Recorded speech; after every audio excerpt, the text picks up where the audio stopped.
Nerd alert, nerd alert. It's almost time for season 2 of Our Nerdiest Thing, coming in March 2023. We will be reading Jennifer L. Armentrout's From Blood and Ash, and as always, we are spoiler friendly, so get to reading.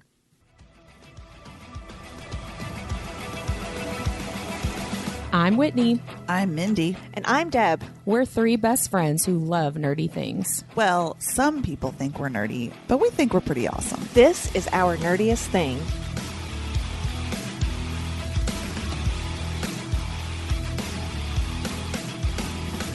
This season, we are discussing A Court of Thorns and Roses and all of Sarah J. Maas's books. We are spoiler friendly, so listen at your own risk.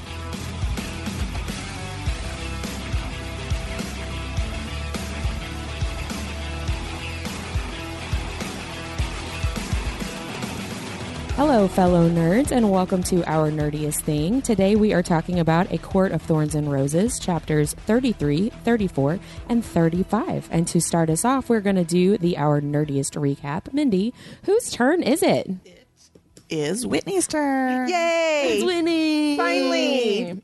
Yeah, it's been a while since it's been my turn. Let me get my timer. I think she rigs your wheel of names every week.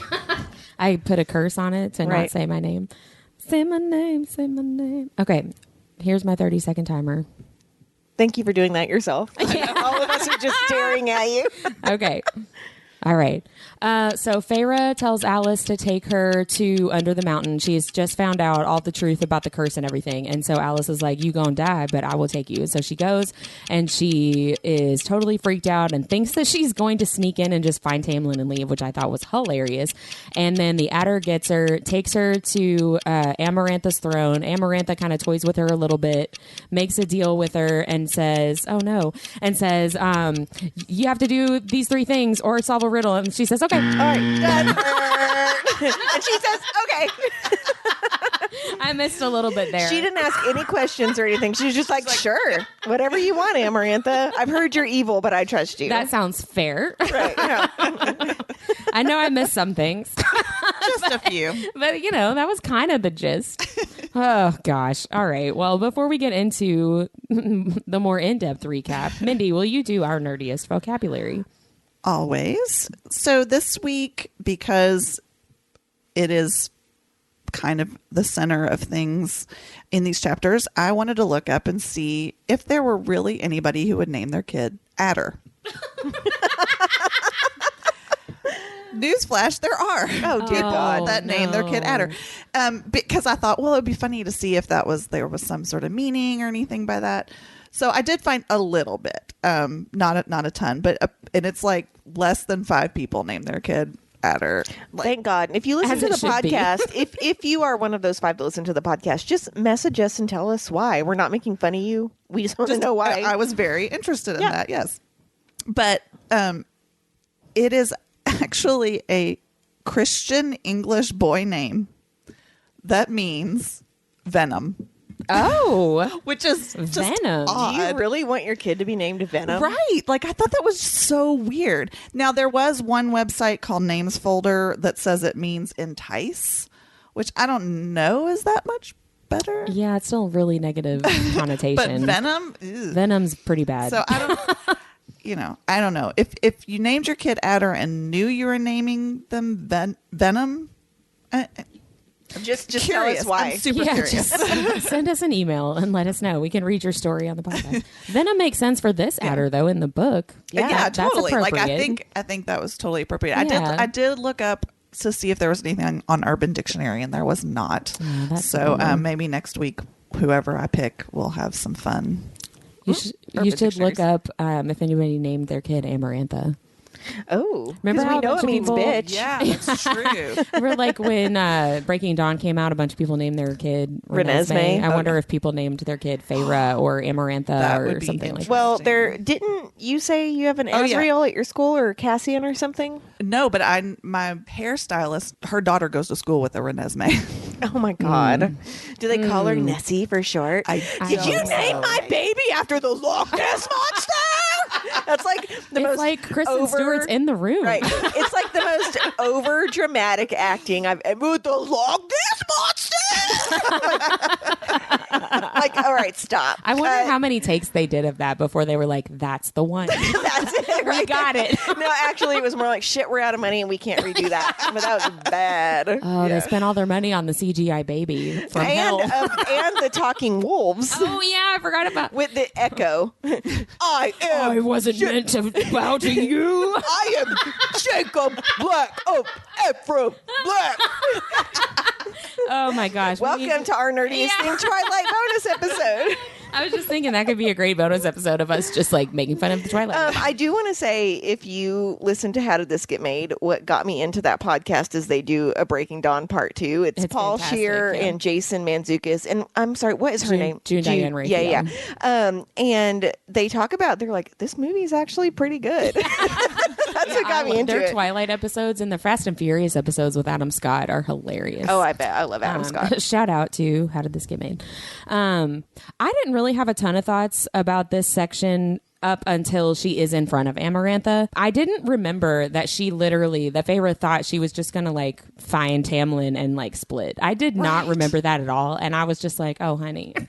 Yeah, they're all scared shitless. Right. But, you know, a human, according to Whitney's very thorough 30-second recap, Alice takes her to this shortcut, essentially, to Under the Mountain, which I'd kind of forgotten about. And I did ask why Lucian tells the Adder not to take that way back. I don't really know what that's all about, because that's mentioned here. Like, whenever the Adder leaves, he's like, don't take the shortcut.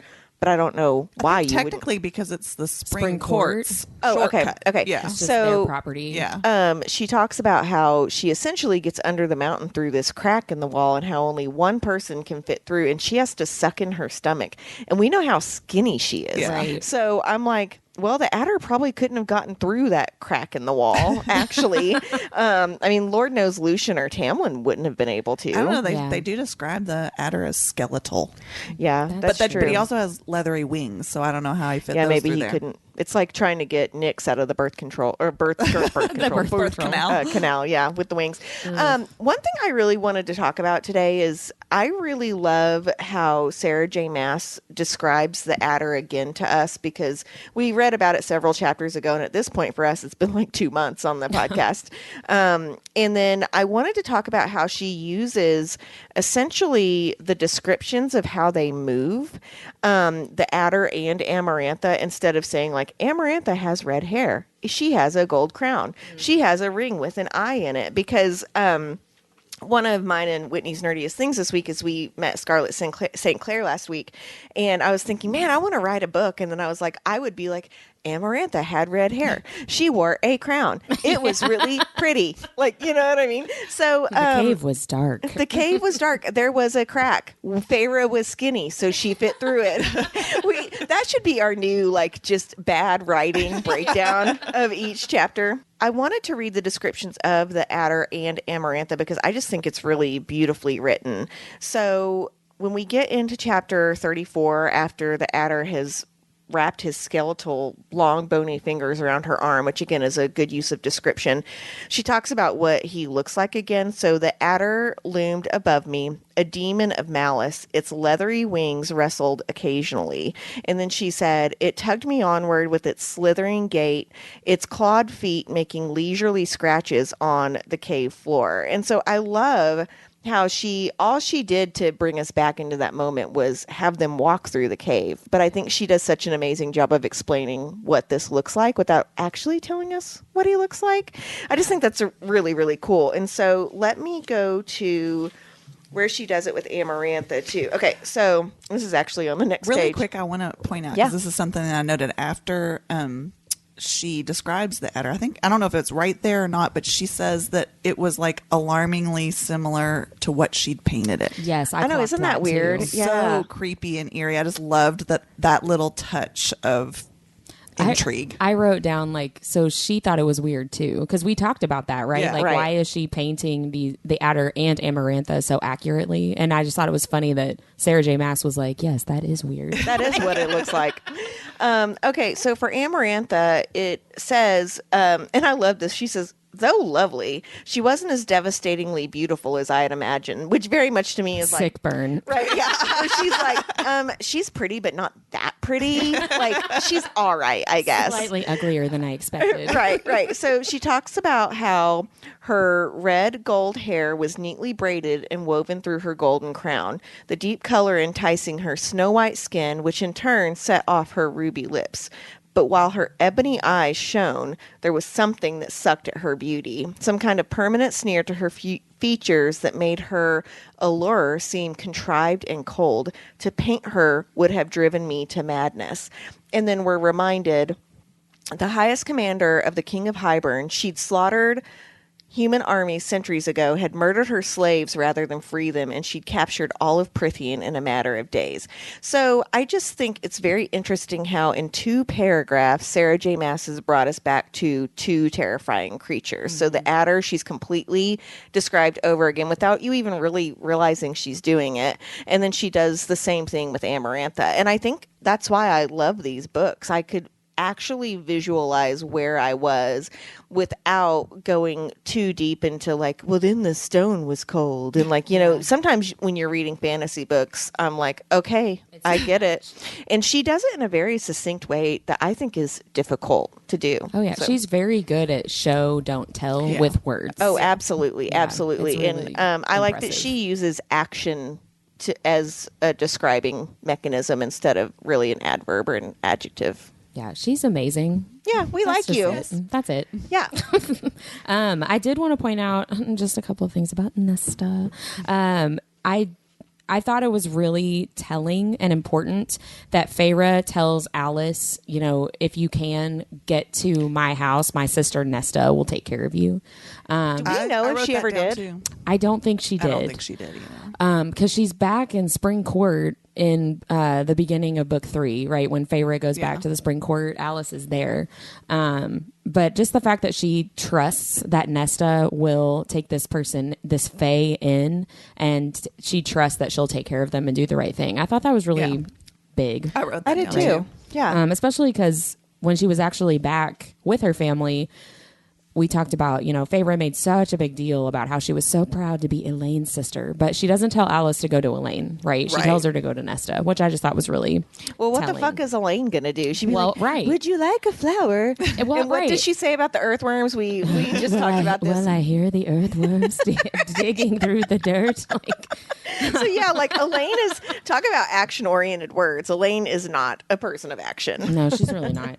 And that moment those 2 moments really with Amarantha and the Adder that you were just describing, they reminded me a lot of the scene in A Court of Silver Flames when Nesta faces the Kelpie in that bog, bog, bog of Urid or whatever, and it talks Not about, a bogey. yeah, A bog. the BOG bog. She is so afraid. At that moment reminded me a lot. This Adder and the Amarantha, the descriptions of how scared Feyre was, it reminded me of that same moment with Nesta. There's which a might lot of just be- parallels there, for Yeah. sure. And I don't know if it's just because I'm obsessed with Nesta. It might be. Why are you so obsessed with her? Because she's amazing.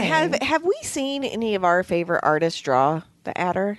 We see the Surreal a lot. I don't think sure I've I've ever seen seen the I've seen the Adder. Adder. Yeah. I'll have to see if I can find some art of the Adder. I don't think I've ever seen anybody draw the Adder. The only other thing that this section with just the cave and her trying to find her way through these winding hallways and hearing voices and hearing people and seeing like it looks like a dead end, but it's just a sharp curve. That reminded me a lot of some of the scenes in the different Throne of Glass books where they're like in the sewers and under the castle. I actually have a parallel with that too, because in Throne of Glass, I can't remember which book it is, but whenever Selena finally makes it down to where one of the word keys are, and it's underground, right? Mm-hmm. It's under the castle, maybe under the clock tower. I think so. It's been a while since I read those. That secret passage Right. from her room, and it goes down. It's like Right. under the castle. So Yeah. that leads to the sewers. I'm fairly certain that in that scene it talks about how there are carved depictions of Fae in motion on the columns. And then we're also reading about that here, how the columns holding up under the mountain are, it says Fae in different environments and in action. So I'm like, is that the same? space Yeah, that we're I looking don't at know. here. Interesting. It's funny that you made that connection because I didn't make a connection, but did stand out to me that she Right. specifically mentioned the That she columns pointed with it the out. drawings. Right. And because I'm a procrastinator, I didn't have time to go to my book and see Find if it, it was yeah. kind of the same wording, but I'll look into that a little bit. Well, and we know too from A Court of Silver Flames that the prison, which is also under a mountain, a different mountain, has some like hidden passageways and corridors or whatever that they didn't really know were there that Nesta finds. Right. And it made me wonder about the mountain that the Illyrians, was it Ramiel? The mountain that they do the blood rite on. And I think it's Eris. When Eris and Nesta and Cassian are talking one of those meetings, he says, like, it makes you wonder what's under that mountain, but the Illyrian brutes are like too dumb to look for it or something like that. And I was like, what is under that mountain? Because I bet it's something similar. Right. Speaking of interesting. Eris, we do meet him for the first time in Oh, I these chapters. know. Yeah. And gosh, we have talked about this before. There's something with Eris that's going to be big because his yeah. character is talked about a lot in these books. Too But much to not be my important. gosh, you hate him from the yeah. first From the sentence. beginning. Yeah, he Right, sucks. right. And she does, again, such a good job of describing like how he sneers and how like it's obvious everyone's kind of afraid of him and how he tells Amarantha he'll do whatever he wants. And You'll be the first to know. if we right, ever- you would be the I'm like, first to know. And okay, I pansy ass. I really liked how Feyre was like, you know, the other siblings like looked to him and were very obviously afraid of him, and he's Yeah. the one that's definitely in charge. And Yeah. and then, you know, we find out so much more about him later in Court of Silver Flames that I totally agree with you. There's something big. Right. This is going to sound inappropriate. not in but- his pants. Yeah, there's something not in big his about Eris. Yeah. I mean, I hope we find out. Maybe we will. I don't know. So then the Adder brings Feyre. I almost said Nesta. The Adder brings Feyre to. We get it. You love I her. know. I do love her to Amarantha, and Tamlin is sitting beside Amarantha, like in a place of honor, basically, right? And I had two questions about Tamlin in this moment. One question is not really that important, which is why do they all still have their masks on? Because I thought that Alice told Feyre that the whole point of the mask was like Amarantha partially trying to make up for scarring Lucian so badly, but also like it would make it harder for a human to fall in love with him if they couldn't see his face. I And see I'm it like, as a torture device still. Yeah, like, maybe. hey, I know you came down here and it's been 50 years, but you don't get to take that off. yeah, I guess that's true. Because I was just like, what's the And point? she's just being of a that? bitch. She is. I mean, that is Yeah. what her name That is. is her Yes. name. Yeah. My other more important question, which is probably the same thing that you guys thought while you were reading it too, is why all of a sudden is Tamlin able to control his emotions. his emotions and I his wrote anger? at Like the no. bottom of my book, my page, what the fuck? Where he's sitting there unimpressed. No he doesn't emotion at look all. at her. He's not lashed out at all. He's so Nothing. He's so solemn that Feyre thinks he's glamored. Yes, No, and I wonder he's maybe just a piece he of is. shit. He might. There might be some magic But there. Amarantha even mentions, like,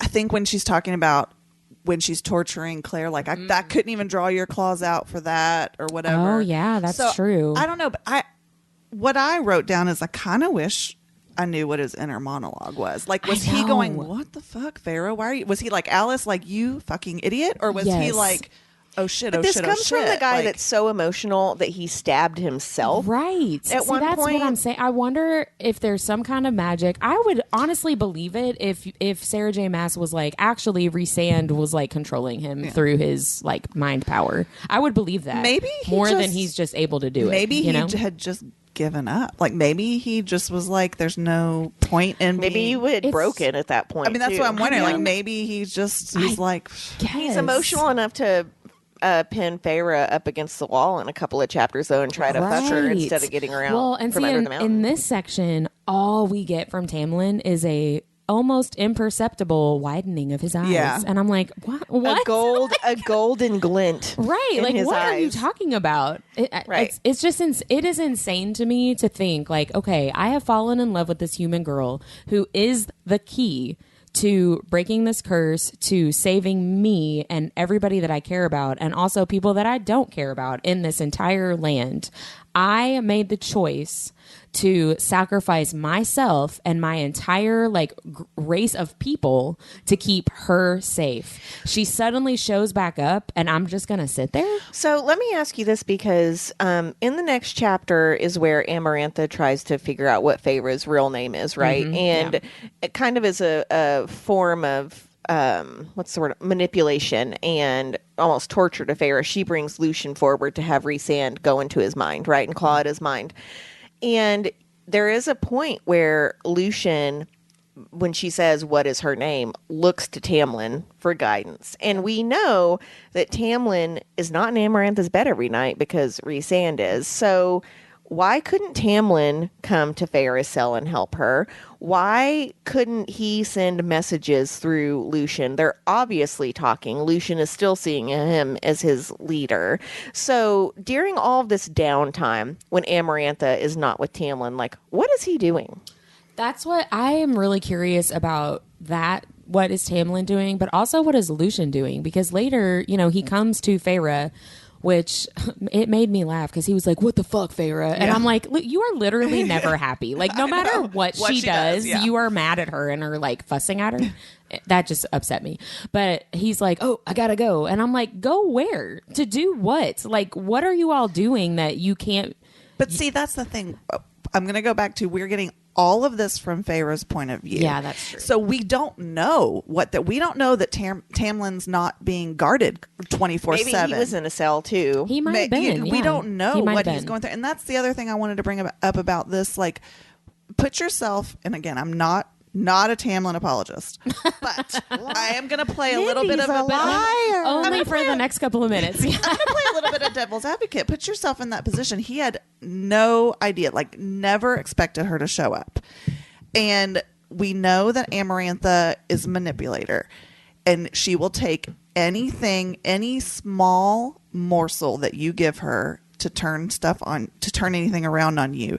And he's probably trying so hard not to give her anything, because if he truly, and we know that we've talked about how he probably doesn't really know how to love, but in his mind right now, he really loves Feyre, and he did do this to save her. Yes. And obviously that's that one track thing.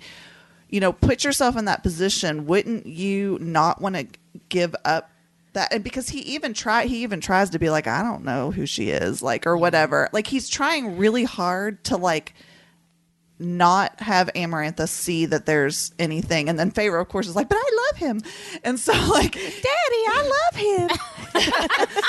So I don't know. I think in this moment, I understand. It's the later times where he still doesn't do anything. Okay, here's my thing, though. Yeah. Here is a little bit why I disagree with that. Yes, Tamlin sent her away and he went under the mountain, but I feel like, based off kind of just what Amarantha gives us in these conversations, that Tamlin's been just a fly on the wall the whole time, and has been this Debbie Downer since he got under the mountain, right? Well, everyone else is partying all the time and everything, right?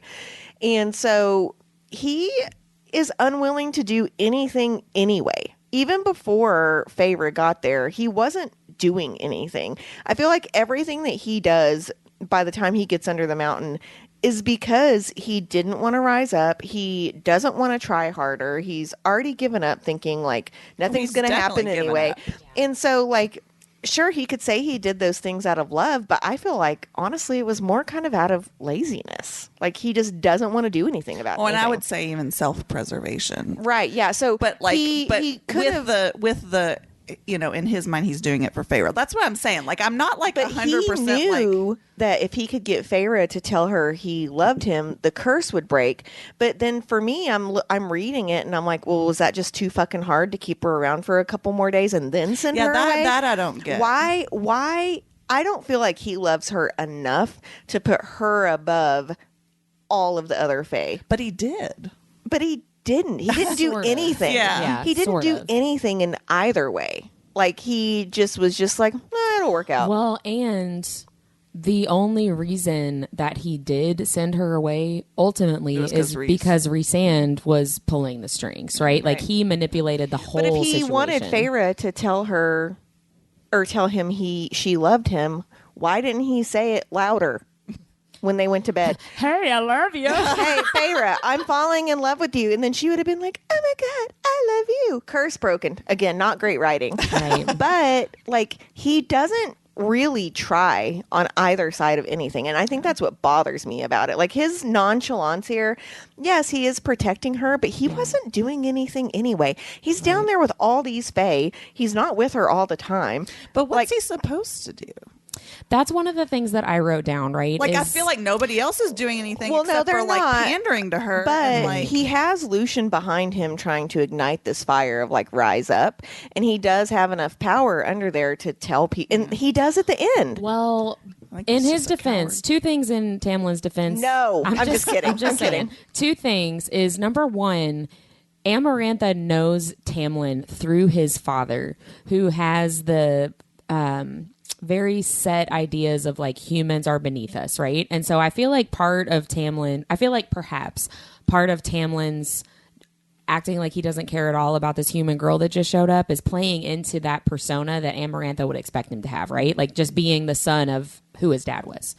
So that's one thing, maybe. That's probably too generous, but there we go. The other thing is that don't forget that Amarantha just went into Winter Court and killed all these little kids, right? That's and right. so everybody is, walking on eggshells. yes, like terrified. I bet But didn't she make everyone think Rhys-Anne did it? well, yeah, but they would assume that he was doing it on her orders. Sure, Because sure. he's her whore, right? So right. like he's not going to do anything unless she tells him to.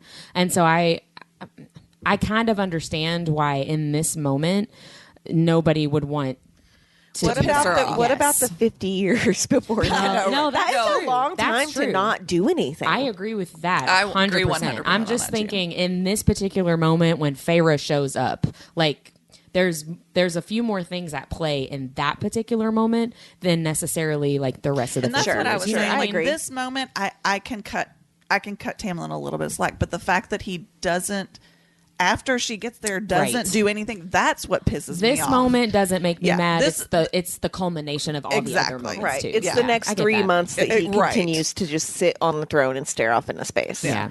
One thing that I had totally forgotten is that Tamlin was there already when Clare Beddor got brought like in. he watched all Yeah, that happen. I don't know why in my head that had already happened by the time that he showed up under the mountain. I just didn't remember that. And I definitely did not remember that Amarantha tried to use that as a manipulation with Feyre of like, do you really want a guy that's going to let that happen to somebody that he knew was innocent? And She's I was not like, wrong. right? I was like, ooh, that's rough. But Feyre and Rhys-Anne and Tamlin all, I feel, share kind of like equal responsibility with Yeah. that. However, Tamlin is the only one that has kind of like informed guilt in that situation because Feyre did not have any concept that telling the name Clare Beddor to Rhys-Anne would lead to Right. Clare Beddor's death, right? Like she didn't know that that was even a possibility. Rhys-Anne didn't know that Clare Beddor was an actual person. He thought it was he just knew a it man's wasn't name. Feyre. He knew Right. that that was not her actual name, but he did not know it was an actual person. But Tamlin, saw this human girl brought in and knew that it wasn't Feyre. Like he's the only one that actually had a full understanding of the situation. Okay, you know, devil's advocate again. What the hell was he supposed to do? I wrote like that he down, just too. he just finished like screwing over his entire court Oh, yeah. for Feyre. Is he supposed to be like, oh no, that's not That's her. not her. Go yeah. get her. No, I Like- wrote that down too as like I felt like that was probably very similar to what we talked about at the very beginning of the book when he shows It's up. definitely morally gray. Yeah, when he shows Sure. up at the very beginning and takes Feyre, and we talked about, like nobody stood up for her, and I was like, well, what were they supposed to do, right? Yeah, right. I feel like that Yeah. was a very We've similar also said a situation. million times, though, that if I was Claire from Outlander and went back in time, I would be burned as a witch on the very first day.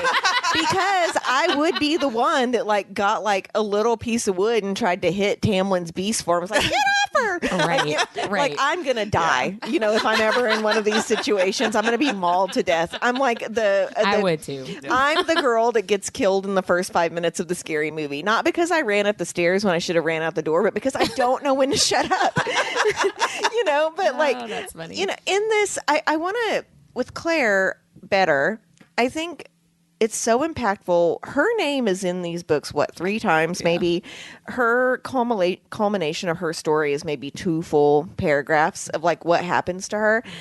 And this part of the book is what hooked me into this series, because before it was like, okay, we've got a Beauty and the Beast retelling and it's kind of cute, and he like, it's fine, right? It's fine, it's fun. I'm going to keep reading. I'm interested in what happens next, and it's this scene that makes me not let my daughter read these. We're like, yet. that It took was a turn. right. It was the first thing where I was like, oh, this just got really interesting. And what's cool, and again, because Sarah J. Maas is a brilliant writer, is that yes, Claire's only in there mentioned a few times, and it's this one little part, but it permeates so much of the story. It creates with a terrifying all those characters. scene. You know, I mean, it affects so much of that. And by the way, I want to point out, in case you didn't already think Amarantha was a psycho bitch, We did. I kind of like her. how about when she said that Claire's screaming was delightful I know. and music to her ears? I Like, know, what that the was- fuck? That is so sick. Like, Well, and really then sick. I don't think they actually say her name, but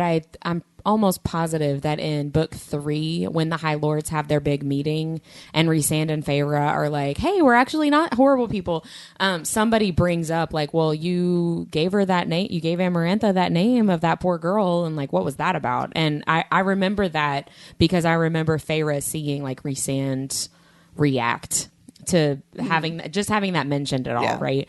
And yeah, that's totally true. Like it informs these characters throughout the whole rest of the series, even affects though them, even though that she's not specifically mentioned, and right? we don't even really know what she looks like. We don't know how old she is. Like we know nothing about this person that magnifies the terror of who Amarantha really is. Yeah. Right. And I think it's just brilliant storytelling, Like, because again, if I tried to write a book, I would be like, and then her long blonde hair, I would like overdo it because I would want people to be able to visualize this. But I think it's important to note that we don't actually have to visualize anything to be scared in this moment. Right. Yep. I think it's brilliant. It's like horror movies where I don't want to see the monster in horror movies. Right, like, it's my scarier when imagination you is don't. always Yeah. worse, right? Did Yeah. you ever see Signs? Uh-huh. Where you're We talked about this with the and you're like, the big walk behind you're like, next to the tree. no, That's you what my ruined it. husband looks like when he gets vertigo. He's supposed to walk like that and like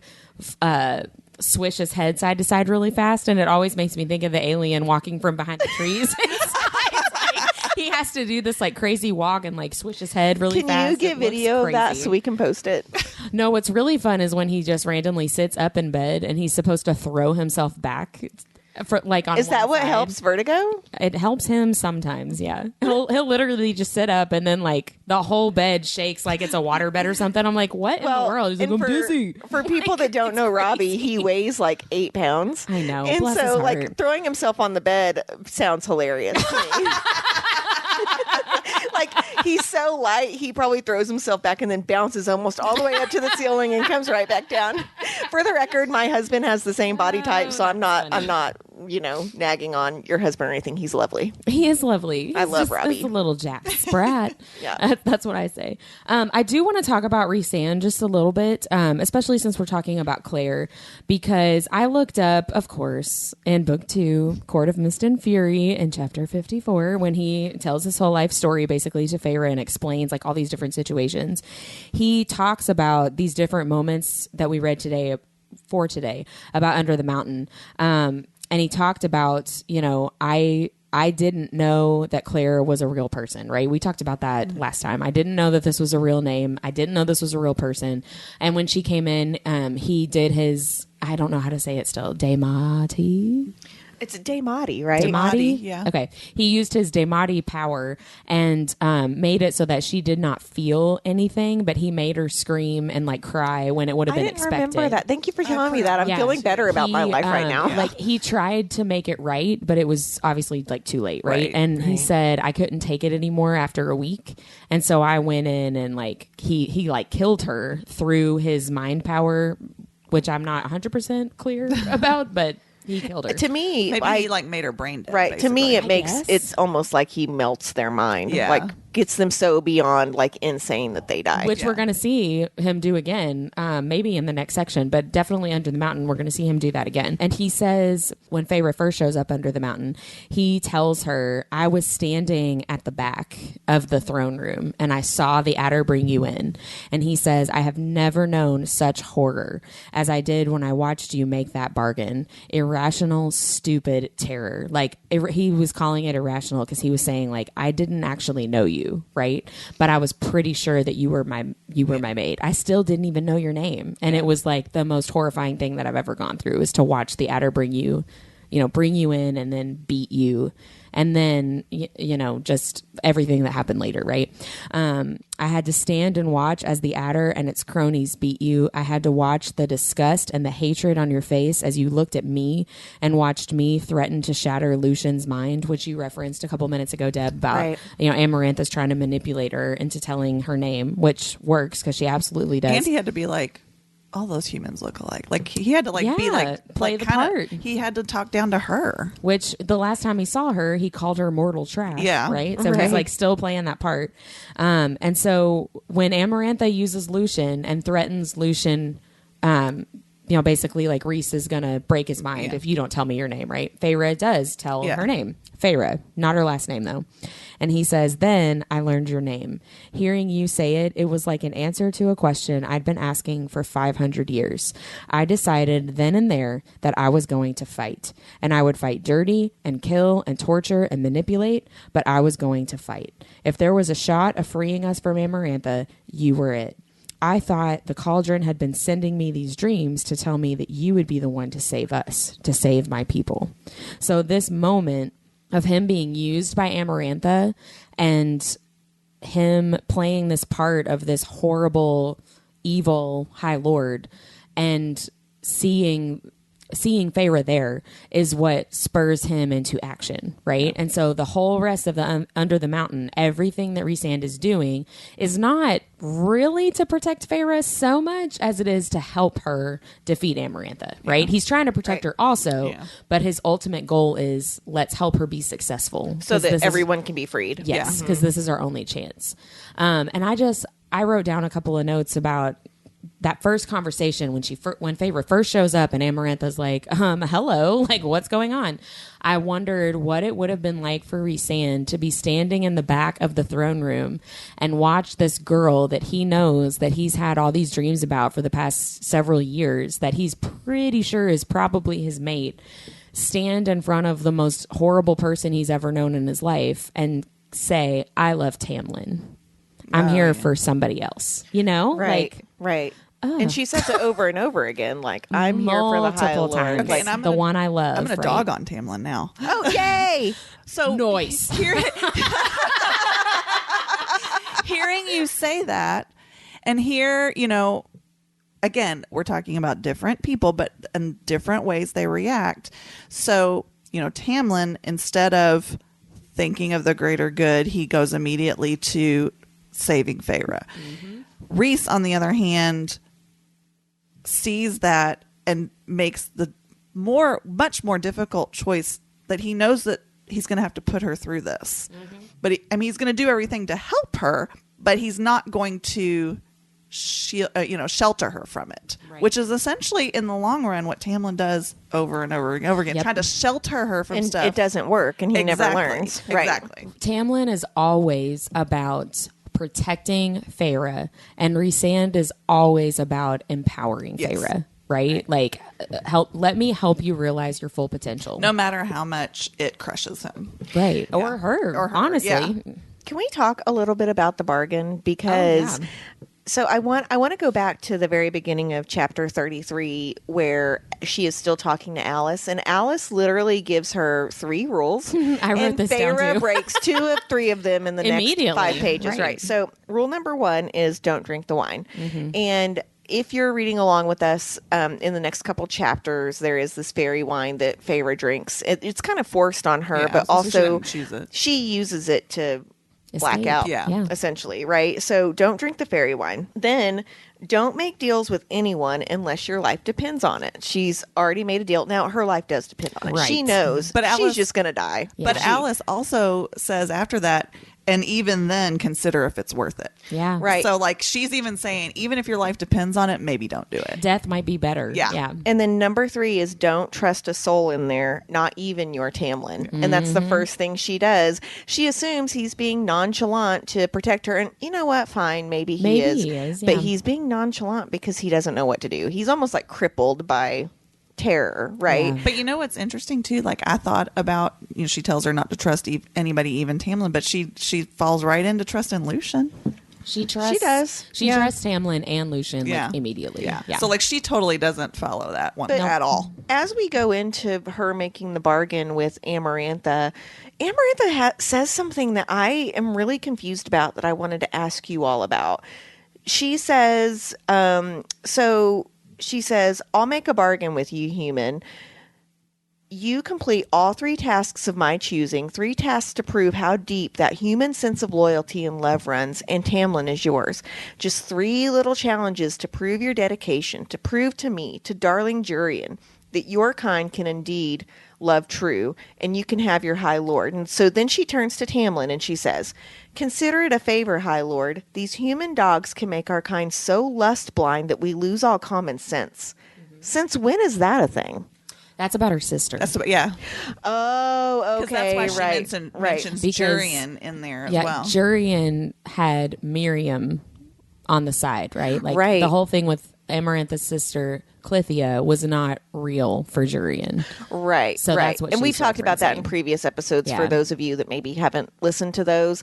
Jurian was a human that betrayed Amarantha's sister, who was and Faye. Amarantha says something about like the She human on the does. side, and that's Miriam. Okay. Because okay. then that's later in like book 3, a little bit in book 2, but mostly in book 3, it's explained like Jurian is going to have beef with Miriam, Right. Because she left him for somebody else, Right. I didn't really think about it until just now, like how complicated. That whole it's like a soap opera. The Jurian thing really, It's like really a- confuses me. He's like a telenovela, like his love life. Goodness.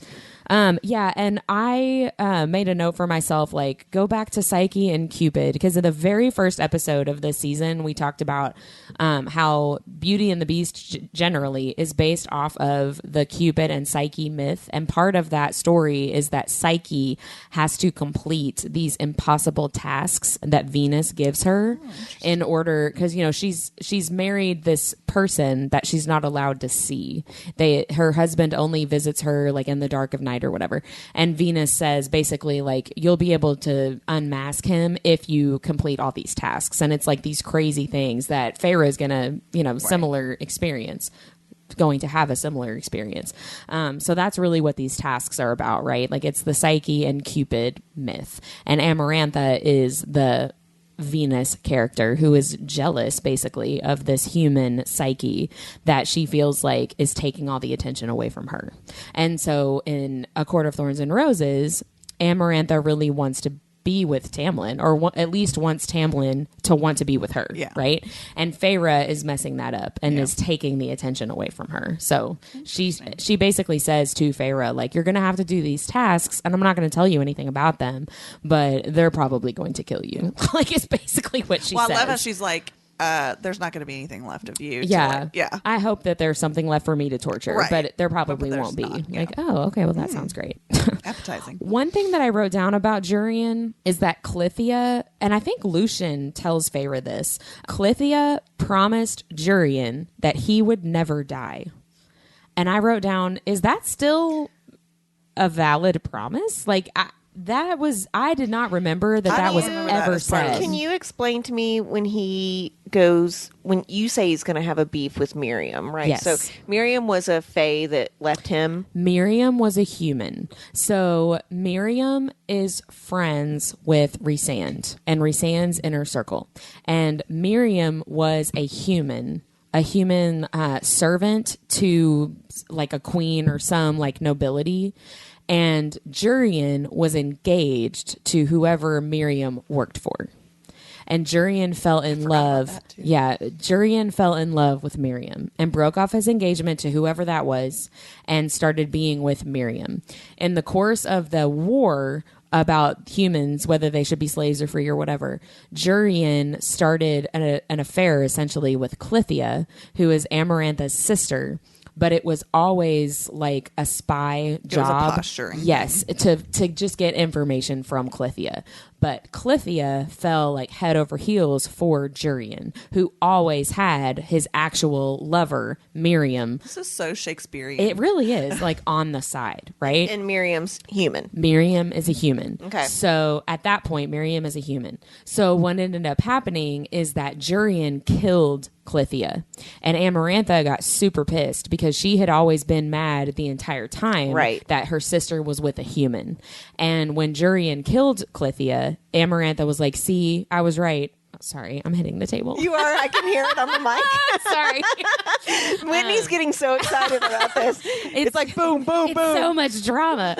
Amarantha was basically like, see, this proves my point about humans this whole time. And she captured Jurian and tortured him and basically killed him by entombing him in her ring. Right. And that is that finger bone his? Yes. Okay, I couldn't remember that. The finger bone is the only reason that Hybern is able to basically resurrect or reanimate Jurian using the cauldron. Why couldn't he use his eye? Why does it have to be a bone? I don't know, but that's the bone carver said. If you have a bone, even just a finger bone, then that's I guess enough. because Sarah I J. don't Maas know. said so. I guess. Maybe the eye got destroyed, but the finger bone didn't. But I don't so know. is Miriam still alive? Yes, Miriam is married to Dracon, or I don't know how to say his name. How is she alive if she's human? She was made. Okay. Kind of some, like Feyre was? Yes. So when Feyre goes to the night court at the beginning of Mist and Fury and she meets the inner circle for the first time, Amren says to her, like, there hasn't been somebody made like you for 500 years since Miriam. And so I don't remember all the specifics exactly what happened. Miriam got stabbed or something and was like bleeding out. And this story comes in book 3, where like Miriam got stabbed and was bleeding to death. And then one of the warriors in her Dracon's group of people that wasn't strong enough to be with the flying legions or whatever. The Seraphim. Yeah, I can't remember what her name was though, but Azriel is telling Feyre this story, like she saved Miriam and she carried her like through the sea, and the Dracon was able to save her because this woman picked her up and like flew her through. And he basically was like, you know, this story of this kind of like Cinderella story underdog like shouldn't have been successful but was, and Miriam's alive because of her. This is why I'm teaching you how to fly, because you never know, like you never know when this is, you know, So every second counts kind of thing. At the end of A Court of Silver Flames, so the last current book, is Jurian still alive? Yes. Jurian at the end of in Silver Flames, Jurian is living in the human lands on, I think, Lord Grayson's property with Vassa, the 6th queen that had been turned into a firebird by day. Yeah. Human by night. Like, how badass is that, by the way? And Lucian is like living with them. And are Vassa and Jurian lovers? I kind of get the feeling that there's something going on there, but you're not told sure, anything explicitly. Right. But it kind of feels like there's something going on between the two I'm surprised, though, that Jurian's allowed to live after everything that he's done. Like, how come no one's wiped him out? Because he's a good guy. Yeah, he's actually a good guy. He's going to help them. He was fighting against Hybern, right? And so Amarantha has him. Sorry, I'm hitting the table again. Amarantha has him because he was fighting against Hybern. So when Amarantha gets defeated, first of all, Jurian disappears. His eye and his finger bone disappears. But then Hybern reanimates him with the understanding that, well, he's obsessed with Miriam and he's going to want to find her. So I can reanimate him and say, I'll help you find Miriam if you help me defeat Prithian. Right. But Jurian doesn't care about that, and Hybern doesn't realize it. And so in book 3, when Jurian meets up, this is so much information, you guys. No, it's great because I'm assuming anyone that listens to this podcast, because Jurian's story is so spread out. It's very convoluted. It's very hard to keep track. And this is honestly, after reading these books as many times as we all have. The first time I'm understanding, and I'm still going to forget this, by the way, but I'll ask again at some point. When Jurian, they all go to Lord Grayson's house in book 3 because Elaine is like, let me explain to him what's going to happen. This war is going to happen. They can help humans, whatever. And they go to Lord Grayson's house and Jurian is there. And they're all like, oh no, he's working with Hybern. And he's like, hey, you have freaking mind powers. You could literally look in my head and see that I am on your side. And so then Rhysand does, and he's a good guy. And so he's like a double agent or whatever. See, that'll be interesting to see how that plays out, because I'm thinking in terms of Rhysand that you could project forward false memories. Like as part of his power? Yeah. But like you could... Or like if Rhysand was looking in my mind, right, I you could give him project false forward false memories. Very easily, because he's going in and looking at what you remember. So if you're maybe Fae could, but I don't know if a human could. But if you are really good at locking down your mind, right? And you're right, maybe a Fae would have to do it. You could easily, because at some point Feyre can keep him out, right? So if you have a strong enough mind, if you can keep someone out, you can project incorrect things forward. I've never thought Jurian's going to be a good guy. I just have a feeling about it. The only characters that we see being able to block Rhysand out are people who are Fae. Because even Nesta, it's only in Silver Flames that Nesta has a steel trap mind that he has to go through, and she's already been made by the cauldron at that point. Right. I think it's only Fae that we see able to do that. I think humans just don't have that capability. Sure, I do, but I'm just kidding. Again, I'd be too busy being a smartass, and he would just get right in there and see everything I was up to. When Lucien comes in to talk to her, I wrote down, I swear, Lucien is never happy. Really quick. Why are you here? Can we talk a little bit about how either badass or stubborn it is of Feyre? Like, she's just gone through all this where she's seen Clare Beddor up on the... It's like, all this horrors and all this stuff that she knows that Amarantha can do. Her bowels go watery, which... What does she do? Shit herself? I wrote ew. I love how she was like, I couldn't help it. I know. So I'm like... Usually when my bowels go watery, I'm like, yep, did that to myself. I just don't get that. She shit herself. I don't know. But anyway, so she's obviously Would you have scared. shit yourself? Yes, I would have. No, totally. I would have been like, okay, when you beat me in a minute, don't touch the backside. You'll regret it. But she's just gone through all that. So she's horrified. She's terrified of her. Yeah. And then she still goes, okay, but here's my part of the bargain. Right. She totally is negotiating with Amarantha. I thought that was She pretty even talks badass. about how liked that a lot, Amarantha's yeah. getting bored with it too, because She's Amarantha annoyed. wouldn't expect her to ask questions. Yeah. And if you notice, as soon as she gets to her cell, she realizes that Amarantha has still tricked her. Yes. Because she has said that if you figure out the riddle, I'll release everyone immediately. Yeah. Yep. But if you do the trials, I'll let everyone go. She just doesn't say when. And Right. Feyre's like, oh, fuck. Yeah, but then it's too late. She's already Right. done it. Right. Yeah. I did write down, I did not remember or realize that Amarantha had given Lucien some of his magic back I to forgot about that entice Tamlin. Yeah.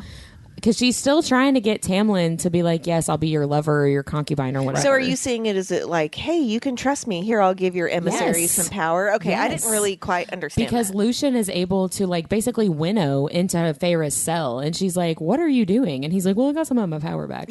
But Tamlin, still, And he lights it up too. He has a little flame. Well, he heals her. Yeah. He's got the flame. He's able to winnow.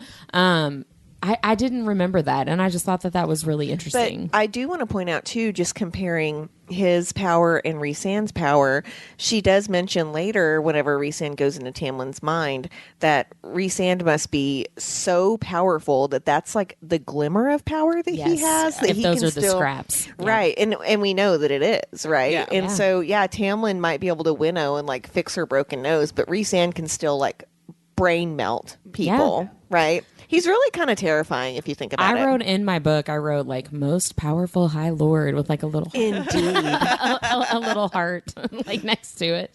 I forgot that they beat her up so bad, by the way. Yeah. This is weird. Like, these chapters, for some reason, like, a lot of it slipped I through kind of only remember with the worm and like forward. Yeah. You know what I mean? Yeah. Which is the next section. I think it's because you're like, holy crap, what's happening? And you start kind of speed reading. Right. I guess That that's makes true. sense. Yeah, that's probably exactly what I did.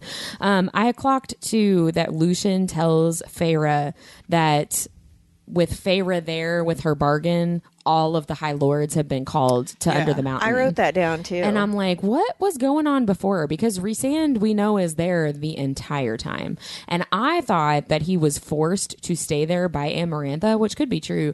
But now I'm wondering if maybe he chose to stay there all the time just to protect Valaris and all of his Right. people I there. read it that like some of them that were like faithful to her, she would let go and do stuff because you know how Yeah. she'd let Rhys go. I read it more of like she has a tighter leash on him. Like nobody's leaving now.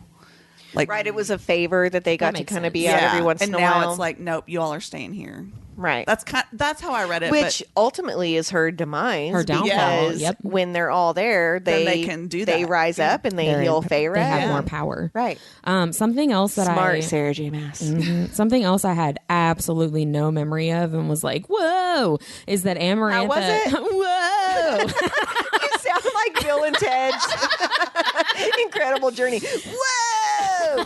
Amarantha says, when Feyre says, my name is Feyre, Amarantha says, that's an old name from one of our ancient I dialects. wrote that down too. And I was like, because spoiler alert for Crescent City, when Bryce, shows up and is speaking ancient Fey, that's an ancient dialect. And so I'm Right. like, is Feyre a name in ancient Fey?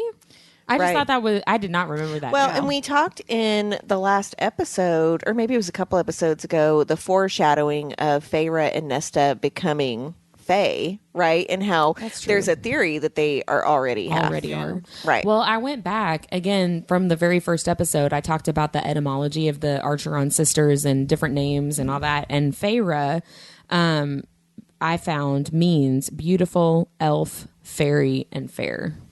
Well, her name is if Fae, you, right? Yeah, It's Fae, yeah. her name is Fae. Right. Ra. Right. Feyre. I mean, my gosh. And then the next thing I wrote down was in all capital letters. And it is, how does she not know the answer to the riddle? I'm not gonna lie. I was sitting there as I was reading this, and I was like, "What is the answer to the riddle? A serpent?" Like I couldn't, and I literally went and looked it up, and it was like I was like, "Oh, it's love. That's not as fun." See, yeah, okay. So I feel like the riddle is super duper cheesy. yeah. I think the answer is so obvious it makes it hard. Maybe, but At least it does for me. it really talk about that secondhand embarrassment we were talking about earlier. I before the podcast earlier, I felt like secondhand embarrassment for Feyre because it was like, is it a sickness? Mom had typhoid. And it was just like, you are so far off.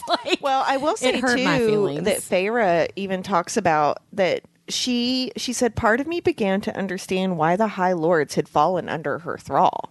She is charming, Yeah. right? She really and is, yeah. she is beautiful and all of these things. And so I think without actually glamoring her, she kind of Feyre was awestruck by her and could Yeah. not think straight. Plus, she's been beaten, she's exhausted, Right. she's sleeping on a stone floor. Yeah. And I mean, I was sitting in my cozy little library earlier and couldn't remember. I was what the in my word- bed. Yeah. Right. Yeah. It Yeah. was a little more comfortable.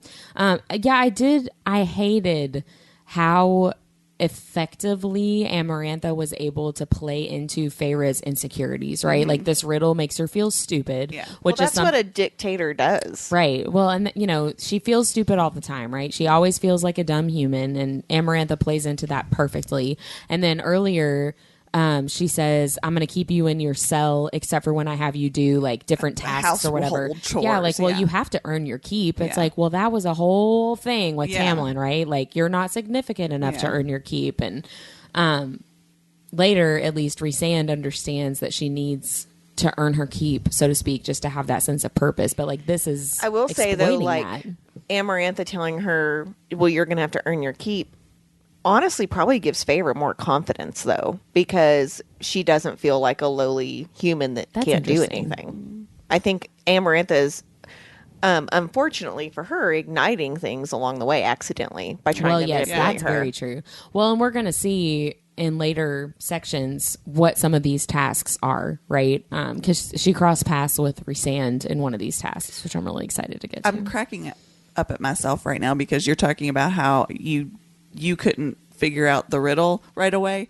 I'd be the one, like, can you write that shit down for me? Because I will never remember. Can I get this in writing? Does anyone have a parchment? I wrote down too, Feyre's thought to herself, I had nothing left but the shred of fool's hope that I might win, that I might outwit and defeat a fairy queen as ancient as the stone beneath me. And I wrote, yes, girl, slay. Because it was like, that is all you have is that hope, right? And that's all you do ever had, though. Like, if you think about it, like, Alice said something to her describing it, and she's thinking to herself, oh, and Alice goes, you're rethinking your hot-headedness now or something. Then, and so, like, even back then, I think Feyre thought that she only had a scrap of hope. Yeah, but that's all you need, right? Because she does say to Amarantha, like, well, she's like, you can't wear me down because that's not fair, which she says, oh, I won't, I'll give you tasks, but she never tells her you're going to, like, have a place to sleep and all. And so she, uses that. But there's a part after she's made the deal, after the riddle has been told, where it gets to this hopelessness point again, because she says essentially Lucian does not come back, and then she says, and I never expected Tamlin to come. And I'm like, how is that not your answer, that you are doing this for the wrong reason? It's like another red flag, right? Like we've been talking this entire I know book. he's not going to come. How is that protecting her? Like, Lucian could go. We're going to have all kinds of opportunities in the coming chapters to be like, Tamlin, you ignorant Fuck slut. you. Well, it was interesting to me, and it was a very small thing that stood out to me, that Lucian also basically said he really wasn't, he was only doing it for Tamlin's sake. I know. Which I thought was interesting. Like, he was talking about, oh, now who else do I have to kill, even if it's just for Tamlin's sake? Like, he wasn't even there for Feyre. Yeah, he was like, I don't want to have to add one more person to my list. I know that. And there's one point, I can't remember if it already happened. It may have been something that already happened or something that Lucian says later, but he says to her, like, you're a better friend to me than I've ever been to you. Yeah. And it's just like, yeah. Exactly. You're very much so. You're just now coming to that conclusion. I agree with that. And I do see that there are several parts, like you were saying, or maybe Debbie were saying it, about how some of this situation is giving Feyre confidence, but I had forgotten that already at this point, before even her first task, she is already like drowning in the guilt of what has happened to Clare. Like, the despair and the depression and the guilt that she feels at the beginning of book 2, Mist and Fury. I had, in my head, I was thinking that was only from her final task, right? And I had completely forgotten that started immediately. Right. As soon as she came As soon as she gets there. Yeah. That made me sad. She gets so helpless that there's a part where she says, because she knows that Amarantha is trying to kill her in these trials. Yeah. And she says, better to be obliterated than to face Jurian's fate. Yeah. I mean, which is true, That's right? very true. Do I you would want agree to with have it. to watch what this woman does to people for the next 1,000 years through a ring? Yeah. Well, My and God. book 3, when I was talking earlier about Jurian, like, Jurian saying, why would you not look into my mind and see what's going on here? Because they were all like, we had no idea that you were working on the good side. And he was like, I was stuck in her ring for 500 fucking years. Yeah, duh. Right? Why would I not be a good guy? Right. Yeah. Like, why would I not want to fight against that? And they all had been assuming that it had broken him and made him completely insane and evil. And he's like, no, the opposite. Right? Yeah. That would be horrible. Poor Jurian. I know. Poor everybody. I will say, I did have a little bit more compassion for Tamlin reading this, just because I had just read Frost and Starlight, which is the controversial novella. I read it. The book that I said could be one chapter. I know. I like it though. I read it the week before You Christmas. either love that book or you hate that book. I just like it toothed my Well, they say to eat the mic while you're talking into it. You literally ate it. Sorry. But there's a part in Frost and Starlight when Rhysand goes and talks to Tamlin, and Tamlin is so like, I don't even want to say depressed because I feel like that's an understatement. And Tamlin says to Rhysand, "Do you think she'll ever forgive me?" No. And I was just like, oof. Like it is rough. He does not want her forgiveness, though. He wants her love. He would see that as a stepping stone to getting back in. True. Like, I feel like even at the end of, the current book, he feels like he still has a chance. I don't know, because so in Silver Flames, he is back to being like angry Tamlin, right? Mm-hmm. And in Frost and Starlight, it's like he had this moment before he got angry again, where he was just kind of reflecting on the whole situation. And that conversation with Rhysand, he says, do you think she'll ever forgive me? Rhysand says basically like, do you want her to? And then Tamlin completely pivots and is like, well, have you? Talking about like his mom and sister. Talking about his mom and sister. And Rhysand, I don't remember if Rhysand says anything. I don't think he does. And then Tamlin's like, well, of course not. And then he like gets angry again. Right. No, of course not. It was just a really interesting moment for me because I feel like Tamlin, he's just so mad all the time. And like here under the mountain, we see him not really being mad. Right. And then this like one moment in Frost and Starlight, we see him not really being mad. And it's like, I wish that we could have more moments like that so we can actually like who are you? Yeah. Like what are you really thinking? I'm not sure Tamlin knows who he is. I would agree with that. He never wanted to be High Lord. He never hated the humans, but he also, at the time, didn't really hate his family either. Yeah. Like he starts to, right? Like he has always kind of been under someone's thumb, right? So when his dad is dead, then he's under Amarantha's thumb, and then he's under Hybern's thumb, and he doesn't have a strong enough personality to not continuously be manipulated by someone. Mm-hmm. So he's never found his own way. Yeah, and so maybe he'll get there. Yeah, and in Silver Flames, he doesn't have Lucian anymore to kind of like help guide him. Right? I mean, because also Lucian got sick of his shit, right? There's only so long you can treat people like that. His mate over Tamlin. Right? Well, yeah, but I think he left just with like Feyre anyway. I was going to say that wasn't a hard decision, right? But he didn't realize Elaine was his mate when he left with Feyre.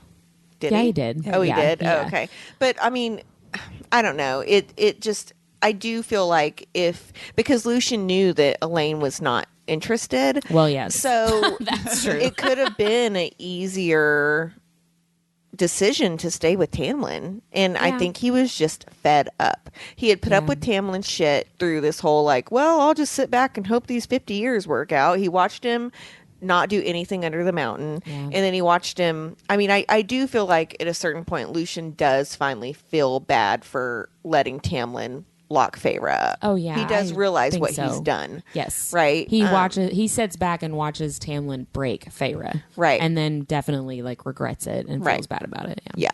But that moment with Tamlin saying like, "Do you think she'll ever forgive me?" That to me suggests some self-reflection, some self-awareness of I was a total fuck up, right? I think I've said the F word like 3 times in this. Oh my gosh, Whitney, we're rubbing off on you. I'm gonna blame the Lillet Blanc. Yeah, your half a glass of wine. Yeah, my half glass of wine. No, but like just the fact that Tamlin is thinking, do you think she'll ever forgive me? Like, I feel like that suggests that he realizes how badly he messed up. Like how bad, will she ever forgive me? And definitely here under the mountain, he is not there at all. Like he is not recognizing that anything he's done is wrong and anything that he's going to do in the near future is wrong. Right. But he stands by his decisions in this moment and, over and the later. next year. Right. And he's like, yeah, until I did book the right 4 thing. or Right. 3.5, however you want to count the novella. 0.0. Sorry. I didn't really have anything else that I had written down. No, I don't either. I want to hear about your all's nerdiest things. I think I have several nerdiest things. I have 4. One of them is definitely the fact that I read A Court of Frost and Starlight the week before Christmas.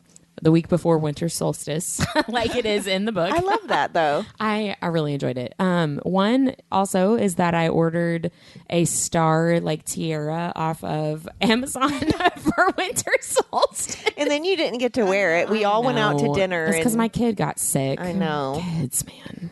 Yeah. What a They're the buzzkill. worst. Just I kidding. did Our wear kids are it. great. I did wear it like around the house though, and my family made fun of me. Just the tiara? Just the tiara. Yeah. Robbie loved it. No. Everybody thought it was super weird in my house. And I was like, don't ask questions. It's fine. I also have been really nerding out to Taylor Ash, who is a composer. She has written a couple of different new songs that have come out to kind of go along with A Court of Thorns and Roses. She wrote a song called Callan May, which is awesome. You can hear like, I can envision it in my mind, right? Like Feyre going out to the celebration and hearing the drums, and then when Rhysand shows up, like you can hear it in the music. It's really cool.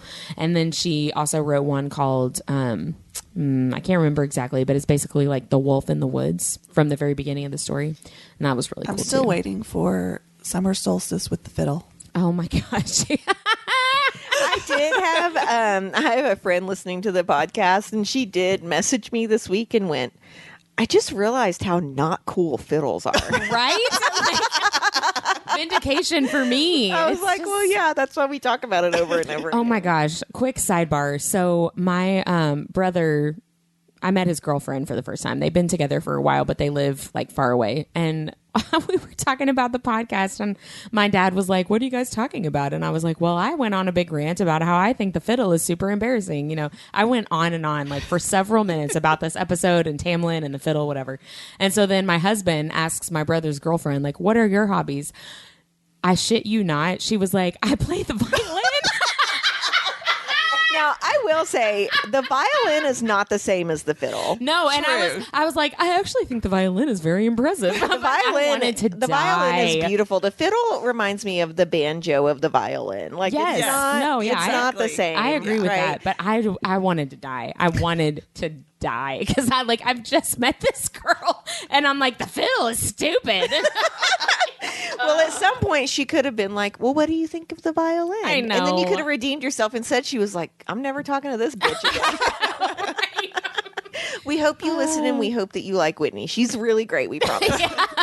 She was really cool. You're too. like so thoughtful. That's the thing. Like you're one of the most thoughtful people I know. So, But those are one of my nerdiest things is going to be your nerdiest thing too. well, but I'll do let you want to talk about it first? Oh no, you go ahead.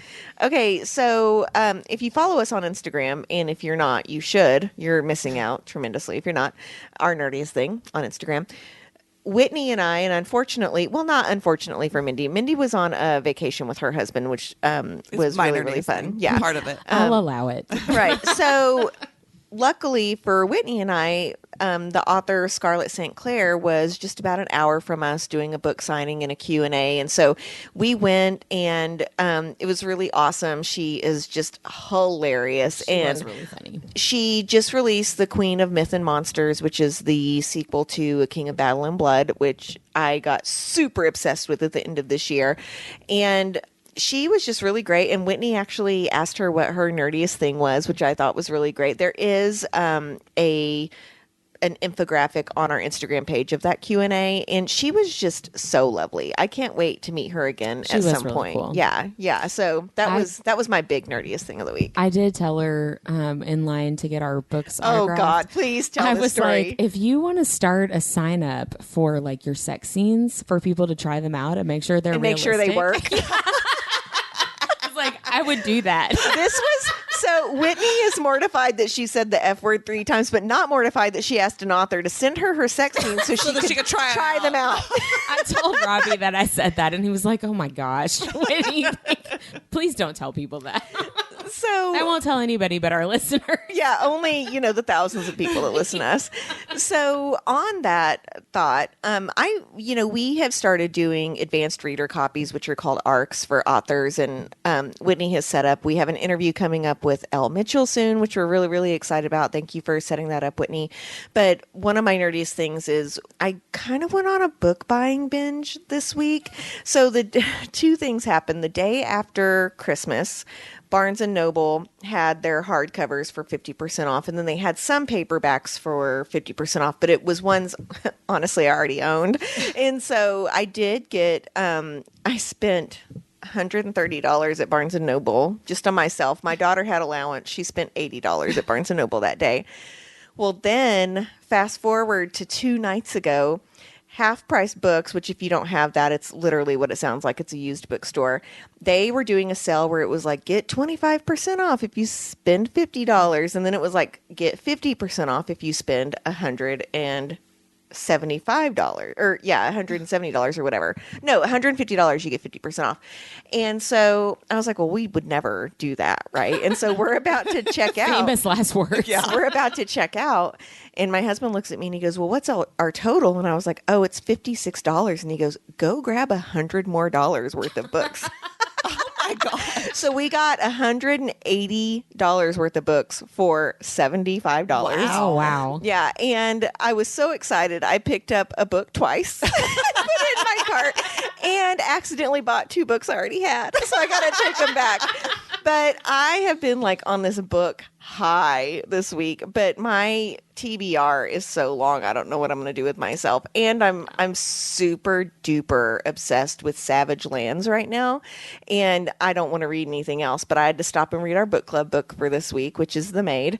And I'm like, okay, go ahead and let's figure out who killed this person, because I need to get back to my other series, which is not a book I bought this week. So yeah, it's been a good readers week. What about you, men?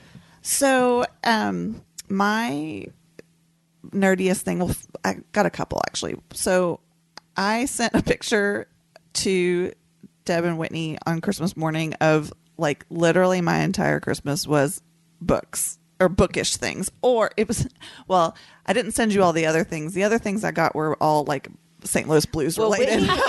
Whitney got a back scratcher that definitely looked like a two-way sex toy. Yes. Out of context, it does not look like and she she sent us a picture of it on her like, sheets on top of that. Back scratcher. It is not. I mean, it's scratching something. It ain't your back. But I was just so happy with all my bookish things. I finally got a Kindle cover. I know that sounds so nerdy, but like I travel with my Kindle all the time, and it's got a couple of scratches, and it's got cats on it. It's so cute. But anyway, so that was kind of nerdy that I even just said that about cats. But the other big nerdy thing is that, yes, I went on a vacation with my husband. We left the day after Christmas, and it was no kids, just me and him. We went to Pigeon Forge and got this really, really cute little cabin with a hot tub, and just spent some time just with each other because he's been working really hard lately, and I've been struggling with some like mental health things, and it just felt like we were a little disconnected. So it was lovely just to spend some time together, and couple nerdy things happened, one of which is his. We actually drove to North Carolina and met his friend that he's never met before, but he met online playing Fortnite. So I thought that was fun, and they were lovely. It was a lovely couple, and so that was fun. But like I got to nerd out with my husband with that. I didn't know he played Fortnite. That's funny. Well, he's into Ghostbusters. Well, is there like a Ghostbusters RPG game? Yeah. Fun.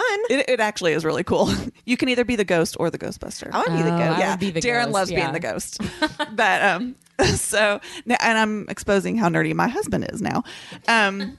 But the best part about it is we are obviously, I've talked about this before, we're roller coaster fanatics. And so we actually spent 2 days at Dollywood while we were there, which is a lovely park. And really good for everybody, the whole family. I mean, you think about it being like a family park, but it has some really good thrill rides. But the big nerdy thing about that is that I belong to a website called Coaster Count, and I'm counting all the coasters that I'm riding. And so like, cause I'm a collector. So like, I like checking things off and like collecting. So this is my like collection of roller coasters. I've only gotten 45, which I think I've done more but like since I started doing this, it's been 45. And there are 4 wing coasters in America. There's this certain type of... What's a wing coaster? It's a certain type of coaster where basically the track's in the middle and then there are 2 seats on either side. Oh, like the one at Holiday World. Yes. Okay, yeah. Yes. So there are only 4, including the one at Holiday World in America. And we've now ridden 3. Ooh. We think Which one are you missing? We're missing, I think it's at Six Flags Great America. I can't remember what it's called, but we've ridden the one at Holiday World, which is It's called Deborah Will Never Fucking Do That. You've not ridden Thunderbird then, I guess. No. Yeah, she, I don't want Deborah to doesn't like dangle while I go upside down. It's so fun. Yeah, that's what she That's said. what she said.